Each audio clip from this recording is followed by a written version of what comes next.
Okay, good morning, guys. Hopefully, this is going well. This is the first broadcast I'm doing on YouTube Live, so hopefully, this will help drive some more members to the room. Quite frankly, is the idea behind it, and it'll let me record just the market preview portion, and then focus my resources for the members on the room during the real time trading. So, my name is Simon. I'm with ToughTrader.com and Trade and Perform. We're doing the market preview for ES and NQ. Great. Thank you, Ian. I appreciate it. I'm glad that's working out. Hold on one second.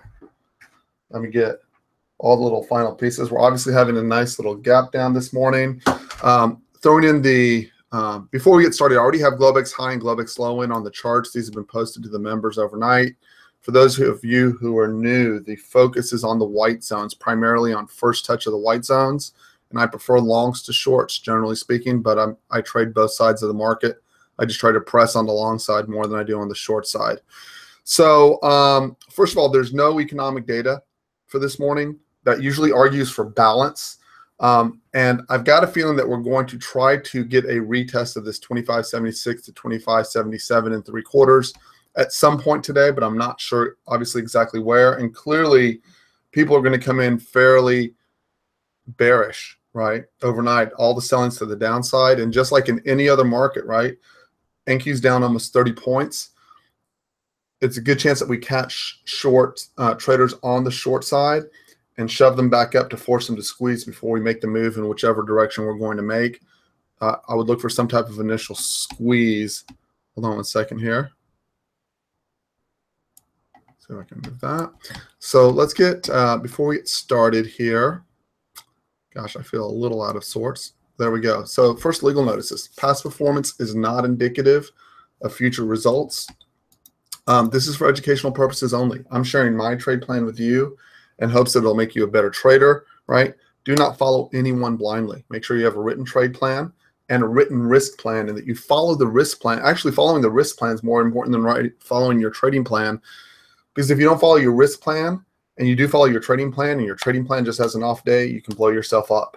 If you follow your risk plan, even if you have a bad day, even if you completely screw it up, it should leave you with more than enough capital to come back the following day, right? So I guess the last piece is you can lose all your money trading futures. This is not a recommendation to buy or sell any futures contract or any type of investment.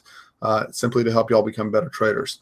So let's go. Globex low. Obviously, we pushed a little bit lower than since I posted that, but right now Globex low is coming in at 25.70 1/4, right into the white zone. Let's get NQs up.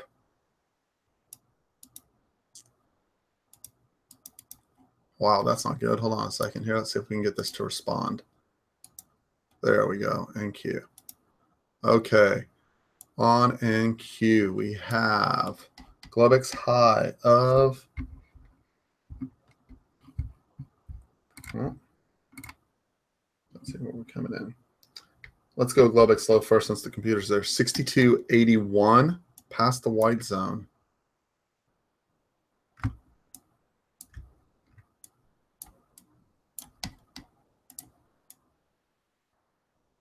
I want to see how we responded from that white zone overnight. 62.81's right in front of that yellow zone right here. Color blue. Style dashed. And let's go see where Globex high came in. I believe it was at 63.16 maybe. 63.2350.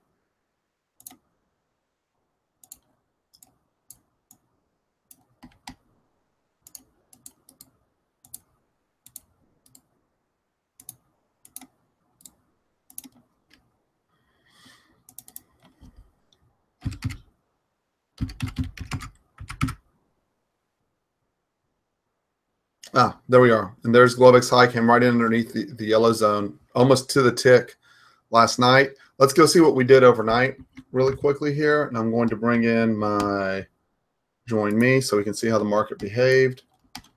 There's the join me. So I can see my other computer screen. And let's go look at, first let's connect this. Okay, and there we go. And then let's go look at first at NQ. I want to see how it treated that first white zone is the first thing I want to look at. Let's erase all lines. So my white zone came in at, let's cheat really quick, NQ 62.98.50 to 62.94. Let's see how we got treated overnight. Let's do chart settings. It's evening time. And we've got approximately. So we're going to start with NQ and then we're going to roll to ES. Wow, and I can already see we just swept through that whole point of control. 62.98.50 to 62.94. So you can see, so this is the point of control from the RTH from Friday, and we just swept clean through here. So two things. First of all, I can tell you from overnight. Hold on 1 second here.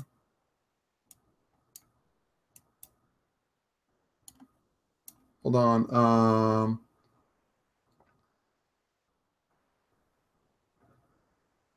So a couple things. This tells you overnight. What do we know here? First of all, people expected a response from approximately this location. We can see they came in within a tick or two of the 62.98.50, and they rotated all the way back up to 63.05. If you see that right in there, these are 10-minute bars, right?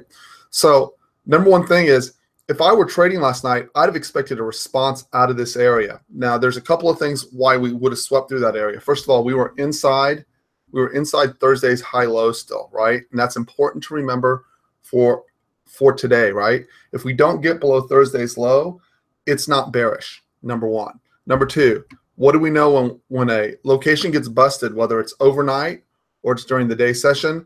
We expect a refund trade on the backside test that area, and you can see we broke below that 62.94, banged up against it, tested, and rolled down. So I can tell you almost certainly from this morning that we'll be looking for responsive sellers out of this 62.94 to 62.98.50. My risk is just like on every other day, right? So we're all aggressive because we're all trading futures, right? So within that spectrum, right, if I'm aggressive, I'm trading within the first half hour. If I'm not aggressive, I can wait. Why do I want to wait? Because my risk is in trading in the first half hour, let me get the color on there, is that I end up with an open drive higher, right? Where does the highest risk of getting run over? Comes in the first 30 minutes, okay? So it's Monday. If you are not uber aggressive, and how do you define that? Uber aggressive means I can take a trade here, get stopped out, and still go take my trades as normal.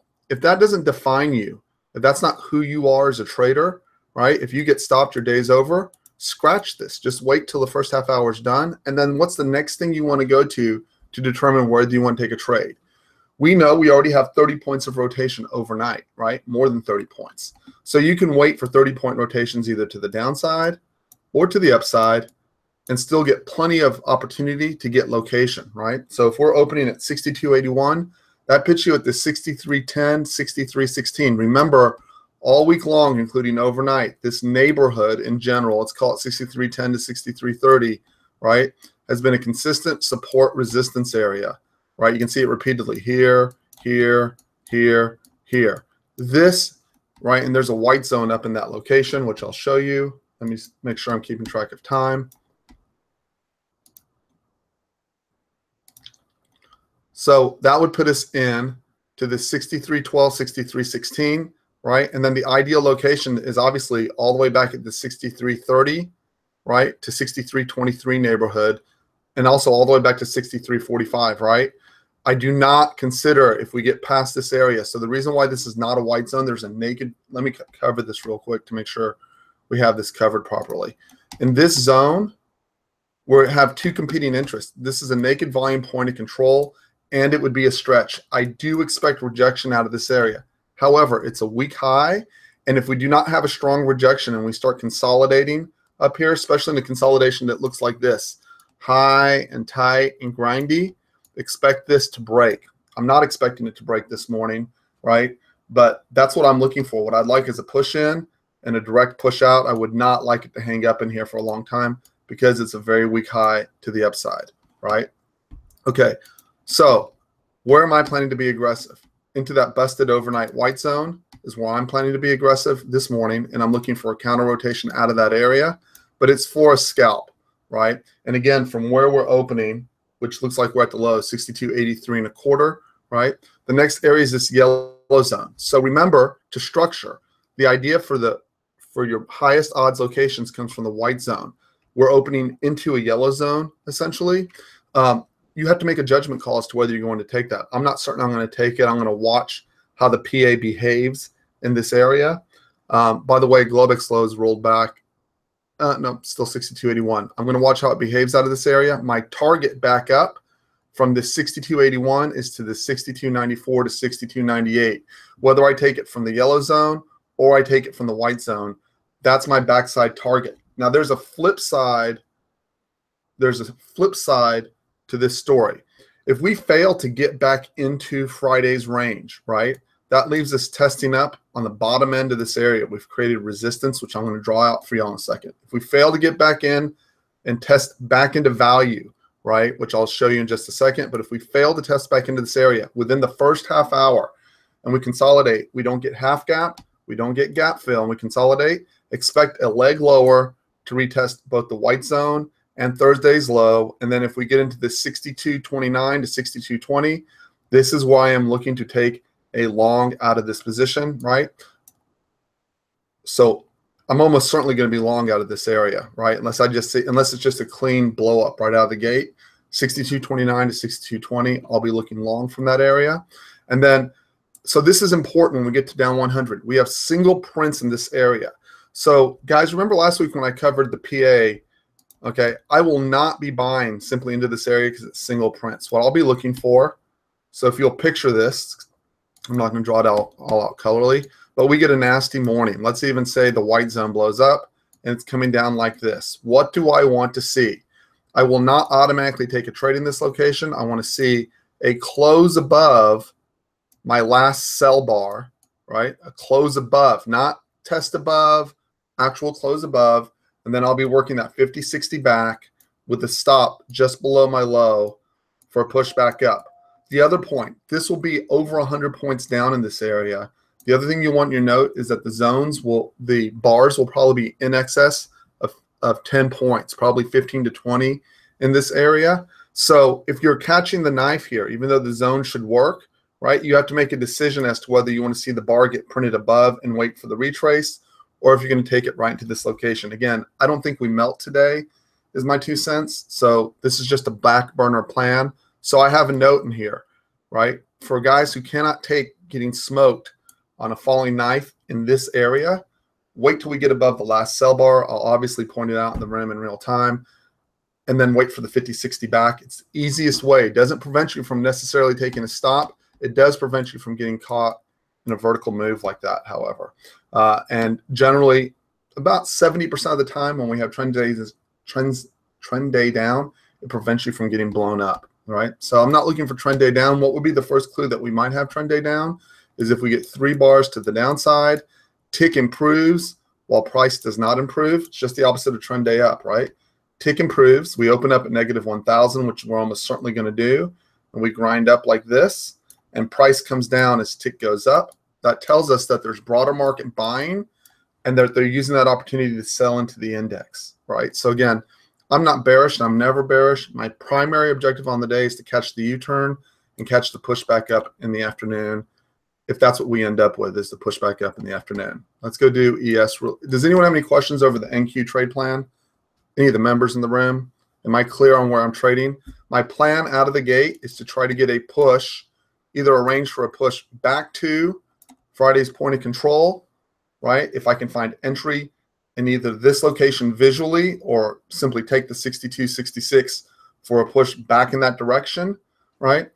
Or my plan is to fade out of the 62.94 to 62.98 for a push back down. My biggest risk of taking 62.94 to 98 is that we have a trade similar to Friday where we open up, they press, and then they really press up. This roll was from 62.73 to 63.12. It was a 40-point rotation up. Right? So you can wait. And if you look at where we got into this location, this is from 6,300 down to 62.70, a 30-point rotation. I would suggest most traders put a 30-point rotation in their 20 to 30 points in their head, right? Unless you are very skillful at coming in and out quickly on NQ. I'd put 30-point filters on where I'm looking to trade today, right? So we're clearly getting it overnight. It's a sign that we'll get it during the day. Let's jump over to ES really quickly. And NQ, I mean, Russell's straightforward, right? I'm just trading the white zones on Russell. I don't even think Russell through because I've already done my homework on it. I really would like 1494. I seriously doubt we get it. And 1487 got traded through. 1468 we've already traded into. So I will let it. So remember on Russell, right? Important. When it has trend days down, it blows everything up because it's a very thin product. The best way to avoid that, getting run over, is let the first 30 minutes go. Let everyone panic with the volume move. It has a hard time handling large volume moves because of how thin it is in the dome. Let that first 30 minutes go and then go to work. I don't think we had a day last week where you didn't get a good trade after the first half hour. So that's my 2 cents on Russell. Let's go focus on NQ for, excuse me. I didn't do one last thing on NQ, bigger picture. And then we'll get to ES. There we are. Okay, let's get rid of the overnight. Chart settings. Let's go to a 1 hour chart.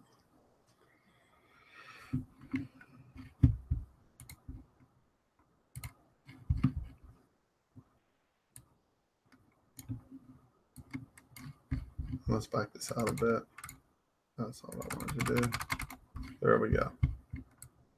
Okay, from swing high to swing low, right? Swing high to swing low. That is what my profile looked like. You can tell I'm unauctioned in here. We came right to the unauctioned area, right? And my point of control is sitting at 62.93, which is what we blew through last night. I'm looking for a backside test of that 62.93 this morning to find trade location for a potential short right into this area. That's where the white zone is essentially, right?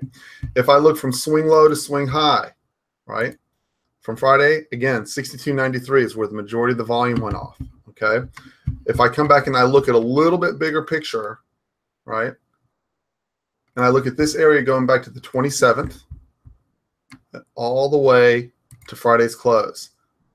63.09 is the point of control, right? See, that's where we've been banging above, trying to get above. That's my next key location. That doesn't merge with the zones. It's off a 1 hour time frame, right? So in this area, that 63.09, 63.12, that's exactly where we've been banging into trouble, right? I expect that area, again, that'll be almost a 30-point rotation up at this point. I expect that area to give us difficulty. Where do I think the market's going? I think we're going back to retest. If we can't get back above the point of control, which is the 62.93, I think in general, we're coming back to test somewhere between here and here. That's 62.52 to 62.17. If I take 63.09, I subtract 100 points, right? That's about as big a stretch as the market can usually grab. That puts me in at 62.09, right in the bottom of this area. I'm looking to be a responsive buyer in this location. Short of the market just completely falling apart, I'm very aggressive in this area for a swing back up. I expect the 62.52 in general, right? The zones are already built, guys, right? I expect in general to get a response out of this area. If we slip behind, I expect each of these low volume nodes back here to provide some type of counter rotation. 62.36, 62.26. Why is that? Because when we're stretched and we have those low volume nodes, they're just looking for excuses to push back up is all they're doing. This is a pretty good volume build in this area in order to be bearish, right? So you want to write in your notes. In order to be bearish, right, we have to get below this volume node. This is going to, these guys are all profitable right now, right? They're going to look to defend this area. Just picture it very simply. 2 football teams or armies, they've won this territory. They're going to defend this territory first time in. We are likely to get wide rotations again below the 62.90. Rotations are likely to be wide in this area because there's not a lot of volume to help us out in one way or another, right? So rotations down, looking for long side trades. And remember, this area probably gets traded through pretty easily today. Let's jump over to ES really quick.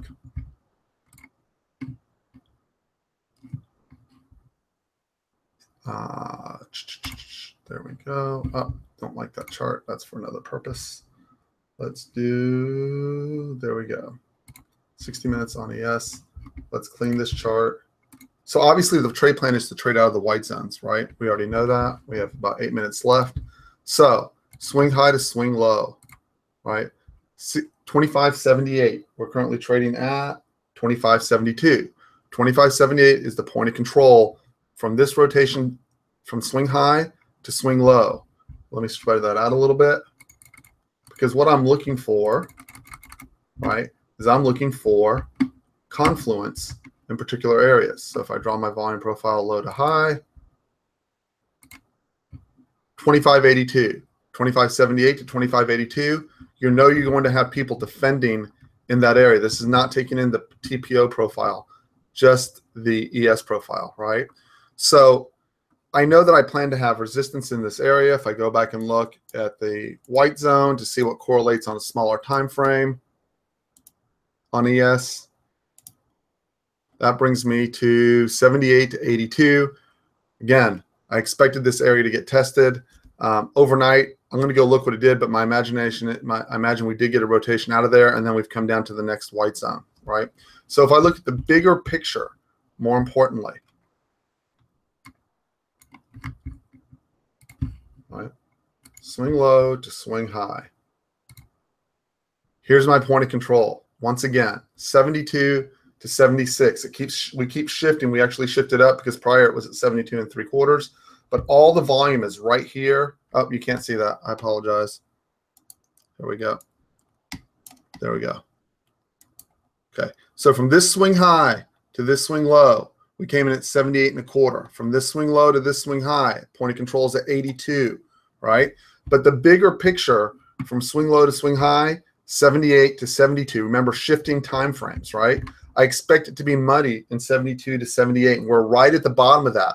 So if we can't get above 78 this morning and we consolidate underneath 72, I would expect it to free up. Now watch how the profile changes when I bring in Friday into the picture. You can see we have even more volume at 78 1/4, right?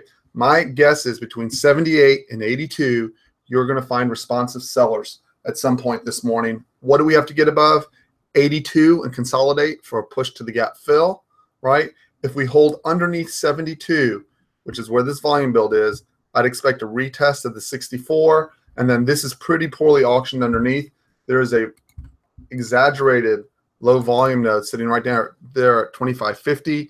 That's 20 points away. That is what I am targeting to find responsive buyers, which I believe correlates hopefully with the white zone that I have down there. 25.52, 25.60. There we go. 25.53 to 25.47. This whole area is important. I'm looking for responses both at the front and the back of this location should we push down. I am probably half size double stop in this area, looking for the swing with very light scales out of this location should we get down here, right? So again, my trade plan is this. I'm looking for first touch of white zones for rejections. I prefer longs to shorts. That's generally my modus operandi.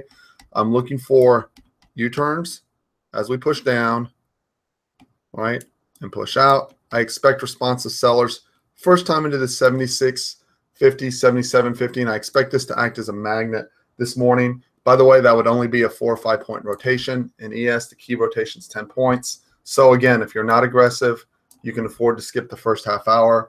There should be plenty of price action to handle for the day, right? 10 and 20 down are key locations in ES, and that's intra-day rotations, right? And that's about it. We're about to open, guys, so I'm going to end the market preview. I appreciate our guests who came in to check out the plan this morning. Trade well, control your risk, have a trade plan. Our trade plan is to trade out of the white zones, right? And then the rest, we're trying to read PA less and focus on structure more, which is where those white zones are located. Again, if we don't get below and hold below 25.72, the odds of having a big downside day are almost zero, and then we grind right back into the middle. There's no econ, by the way. Yeah, I agree. There's no econ. It argues for balance, and Monday and Friday are your narrowest range days, guys. So I'm going with the idea is balance. Open drive lower changes that idea, but even then, I'll look for an expanded range that ends up in balance anyways, which means the edges are the easiest place to trade, and the middle of the range will be the hardest place to trade. And for those who joined us on the YouTube live broadcast, thank y'all, and we will do this again tomorrow morning. Y'all have a great day and trade well.